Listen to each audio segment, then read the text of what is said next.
د خیبر پښتونخوا د داخله او قبایلی امورو محکمې لخوا مشال ریډیو ته پاستول شوی خبرپاڼه کې ویل شوی چې سږ کال د اپریل لومړۍ نیټې نه تر د مئی 22 نیټې پورې په تورخم چمن غلام خان او انګور اډې سرحدي لارو باندې د افغان کډوالو افغانستان ته د ستنولو لړۍ دوام لري. دوی لیکلي چې یوې اندازې مطابق په دې دویم پړاو کې لږ تر لږه 1,60,000 افغان کډوال په دې لارو پاکستان نه افغانستان ته لیږدول شوي. په دې کې زیاتره شمیره د افغان سټیزن کارت لرونکو ده او ورسره په لږه شمیره کې پیوار کارت لرونکي او بې اسناده افغان کډوال هم تللي دي. په تورخم کې د ملګرو ملتونو د کډوالو ادارې UNHCR یو چارواکي ارشاد خان مشال ریډیو ته ویل چې دا کډوال سباندې 2000 گاډو کې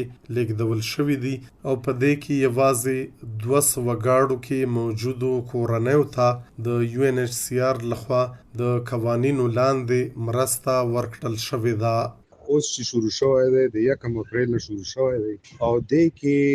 تقریبا 2100 کډوالو ټرکونه چې هغه کې د کډوالو کور سامان او نور ضرورت زندگی سامان مثلا کوټي اورانه کړي کور سامان هغه تلی او دې 2100 کډوالو ټرکونو کې کوم چې په تورخم په لار تلی دي دا سي 200 پورې د UNHCR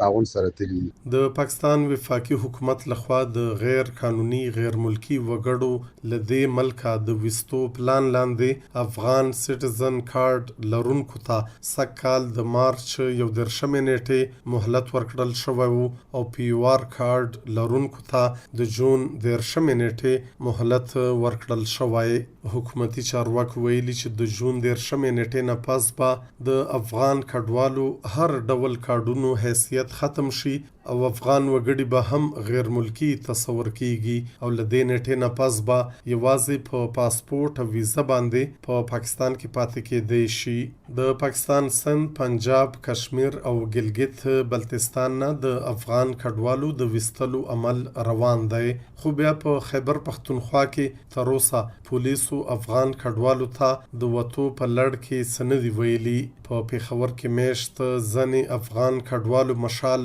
ریډیو ته ویل چې دلته ورسره دا ور پولیسو نرمي کړي تر اوسه ورته د وټو امر نه دی کړی خو ویره لري چې یو ورځ به له دې ملکه وباسي. زمانوم د پردوس دا اوس چې موږ څنګه ګورو لکه پنجاب نه کراچۍ نه سند نه دا کډي روان دي د افغانیانو خو شکر د فلحال پیښور کې لا اسم نشته او که بیا مثال خبره نه پاتې کوي نو چې داسې په عزت کې په طریقه کار کوم رخصت کې نو دا دونه وخت موږ دلته په خوشاله تیر کړو چې بقاعده اوس موږ وباسیم چې الته موږ د پاکستان خو وایو. زمانوم پرویز ده